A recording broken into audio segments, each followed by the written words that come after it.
النهارده هنتكلم عن دكتور ضياء العوضي او الدكتور السابق ضياء العوضي الله يرحمه. بس قبل ما هنتكلم وبما ان احنا هنا في قناه موفي نايت، فخلوني الاول اكلمكم عن مسلسل واديكم كده ملخص سريع ليه. اسمه مسلسل راس الغول بطوله محمود عبد العزيز، وهتفهموا ليه انا حكيت عنه في بدايه الحلقه. قصه المسلسل ده ببساطه بتحكي عن شاب مصري باحث توصل انه في حاجه عند العطار اسمها عين العفريت. بعد ابحاث قدر يستخلص منها ماده معينه يقدر انه يعالج بيها مرض السرطان، ويقدر يعمل منه دواء سعره رخيص جدا يبقى في متناول ايد الجميع. لكن هو عشان يحقق ده هو محتاج جهات تموله او ناس تقف جنبه بالفلوس. لما الحوار ده بينتشر شركات ادويه كبيره بتقول له احنا هنتبنى المشروع بتاعك بس تعال لنا لبنان، فبيستدرجوه لبنان. لكنهم هناك بيقرروا انهم يخلصوا عليه ويخلصوا على الابحاث بتاعته، وحتى اي حد بيساعده. يعني مثلا كانت وزيره الصحه المصريه في الاحداث حاولت تساعدته، خلاص خلصوا عليه. وعشان التهمه ما تروح لهمش لبسوا التهمه دي للبطل اللي هو محمود عبد العزيز او اللي كان اسمه درويش عشان يبقى هو اللي مطلوب للعداله. وبتتوالى الاحداث. افتكر بعد الملخص ده انتوا ربطتوا ايه علاقه المسلسل ده بقصه ضياء العوضي الله يرحمه.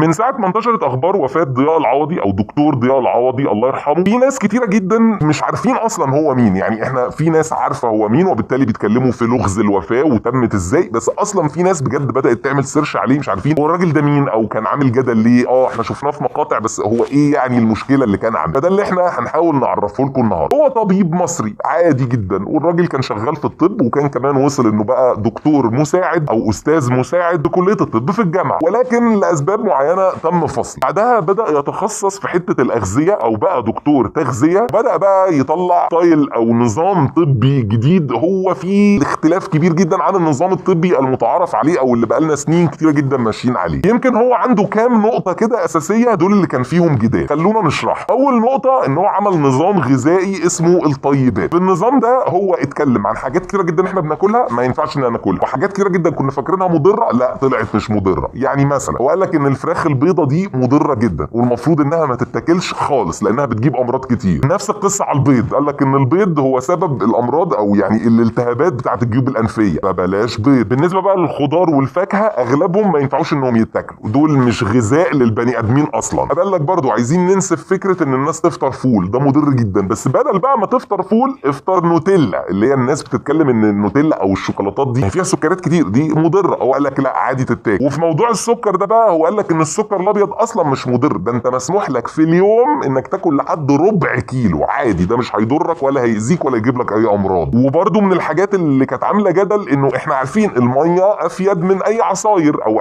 تحديدا يعني العصاير المعلبه. هو جه قال لك العكس، قال لك ان العصاير المعلبه اللي احنا بنشوفها دي افيد 100 مره من الميه. طبعا هو نظام الطيبات ده بس اللي فيه، يعني في حاجات تانية او اكلات او وجبات تانية، لكن دي يعني اشهر الحاجات اللي كانت ترند واللي ناس كتير جدا اتكلمت عنها وهو حكى عنها في اغلب فيديوهات. تاني حاجه في النظام بتاع دكتور ضياء العوضي هو قال لك انه ما فيش حاجه اسمها ادويه، العلاج بالطبيعه او بالاعشاب او بحاجه طبيعيه لكن مش بالادويه. يمكن هنا اتكلم تحديدا عن مرضين اتنين. اول مرض هو مرض السكر اللي بيجي طبعا لناس كتير في مستوى العالم، قال لك ما فيش حاجه اسمها انك تاخد انسولين، قال لك انك وقف الدواء وانه في نظام تاني انت بتمشي عليه الجسم بيتعافى وبترجع طبيعي والمرض ما بيبقاش مرض مزمن. تاني حاجه اتكلم عنها هو مرض السرطان، قال لك انه العلاج بالكيماوي اللي هو منتشر في العالم ده غلط، يكبر المشكله وبيزود المرض وما بيخففش. وكمان اصلا بقى في موضوع السرطان ده يعني هو قال لك انه ده اساسا ما يتصنفش مرض، ده محاوله حميده من الجسم علشان يجدد الخلايا بتاعته، هو اساسا مش معترف بيه كمرض. وبرده خليني اقول ان هو قال بمناسبه ان احنا اتكلمنا يعني عن مرض السكر، هو مرض السكر ده بيتقال عليه كلمه مرض مزمن، يعني اللي عنده لا قدر الله المرض ده هو انت تظبطه لكن مش هتخف منه. هو قال لك مفيش حاجه اسمها اصلا امراض مزمنه، اي حاجه في الدنيا مرض ممكن بعد فتره يختفي، ما فيش حاجه اسمها مرض بيفضل معانا على طول. ثالث حاجه واغرب حاجه من وجهه نظري الشخصيه هو اتكلم عنها في نظامه الغذائي او في نظامه العلاجي، هو فكره التدخين. في الوقت اللي اغلب الدكاتره وفي العالم كله بيقول لك انه التدخين بيضر بالرئه وبالصحه وبالحاجات دي كلها، هو طلع قال لك لا التدخين ما بيضرش، بالعكس انت لو شربت في اليوم يعني مره او مرتين ده كمان بيفيد الرئه او بيجدد الرئه او بيقوي الرئه. هو كده بينسف النظريه اللي احنا عارفينها انه التدخين ده شيء مضر. طبعا الكلام ده مش انا اللي بقوله، ده انا كده بشرح وجهه نظر ومش باكد عليها. رابع حاجه دي بقى بالنسبه لي غريبه، لان دي خارج اي نظام طبي او علاجي او غذائي، هو دخل في الاسماء مثلا. يعني هو قال لك ان في اسم كريم، لو انت عايز ابنك يطلع راجل وناشف واسد يالا في ايه،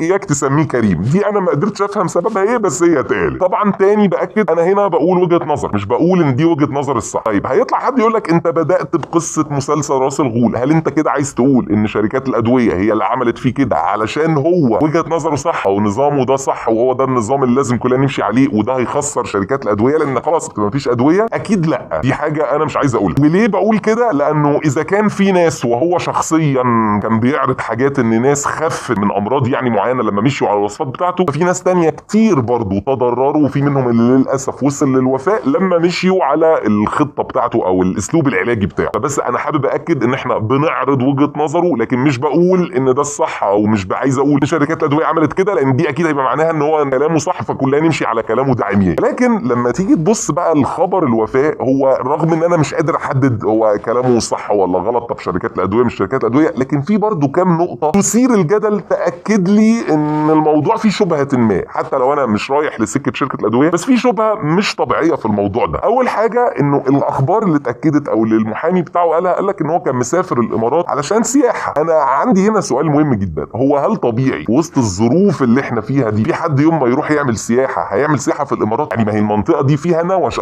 بيهدى شويه بس ممكن يشد في اي لحظه، وهو اللي سمعته يعني انه لما راح هناك حصل برضو يعني في شويه نوش حصل حوالي. فهل منطقي وبديهي ان انا اروح في التوقيت ده اسافر اتفسح في الامارات؟ هو طبعا موضوع السفر وموضوع اصلا التفاصيل واللغز ده ليه تفاصيل كتيره قوي، احنا كنا اتكلمنا عنها في الحلقه اللي عملناها على القناه الاولى، كنا عاملين يعني حلقه امبارح. بس النهارده حته السفر والنقط اللي هتكلم فيها دي نقط ما اتقالتش قبل كده، ويمكن لان بعض المتابعين لفتوا نظرنا ليها فحبينا نقولها. تاني حاجه برضو تثير اللغز كده وتحس ان في حاجه مش منطقيه، ان هو نفسه قال قبل كده في اكتر من لايف ان هو بيتعرض لضغوطات من شركات معينه، وان في شركات بتهدده. ده غير ان ليه لايف شهير اللي هو كان اخر لايف يطلع فيه قبل ما توصل لنا اخبار الوفاه، قال ان انا لو توفيت او لو حصل لي حاجه اعرفوا ان مش انا اللي عملت في نفسي كده، وان الموضوع مش طبيعي، هم اللي عملوا فيا كده. هم مين انا ما اعرفش، بس هو قال كده بعضمه لسانه. برضه فكره ان واحد يبقى بيقول انا بتهدد وبعدها كلامه يتنفذ، اكيد دي مش مجرد صدفه ولا مجرد ترند. يعني ممكن حد يقول لك هو كان بيقول الكلام ده عشان ترند، يعني عشان يثبت ان انا مهم وفي ناس بتحاول انها تهددني. طب ما هو ده حصل بحقه حقيقي والحياه انتهت بحقه حقيقي. دي برضو تاني من الحاجات المهمه جدا اللي تحسسنا ان في لغز هنا في الموضوع محتاج يتحل. ثالث حاجه برضو تحسسك ان في لغز في الوفاه ده، ان هو ازاي قعد في اوضته يومين بعد الوفاه وبيقول لك كان حاطط العلامه او اللي هي بتاعت يعني برجاء عدم الازعاج عشان ما حدش يدخل. طب يا جماعه هو ازاي يومين ما حدش شم ريحته خالص؟ ده بجد سؤال مجنني. يعني ده الموضوع من بعدها بساعات او تاني يوم على طول في ريحه هتطلع تثير الشبهات، فهم ازاي يومين ما بداوش يشكوا غير بعد يومين الريحه ما طلعتش خالص؟ واساسا بقى لما ترجع شويه وتشوف التفاصيل، هو يا ريته مثلا اختفى النهارده بعدها بيومين اكتشفنا الوفاه، لا ده الراجل اختفى اسبوع وبعد الاسبوع نكتشف الوفاه. طب هو طول الاسبوع ده فين؟ يعني مثلا لو زي في وجهه نظر بتقول لك قد يكون سكته قلبيه، خصوصا ان هو مثلا كان بيدخن بيشرب حاجات معينه، ممكن يكون ده السبب. طب ما هو اللي بتحصل له لا قدر الله حاجه زي كده، هو هيقع النهارده، يوم التاني بنكلمه، تالت يوم خلاص هنفتح الاوضه نلاقيه. لكن هو يختفي اسبوع والتليفون مش شغال ومش عارفين نوصل له زي ما مراته بتقول وزي ما المحامي بتاعه بيقول. طب هو كان فين؟ اللي اعرفه ان هو قبل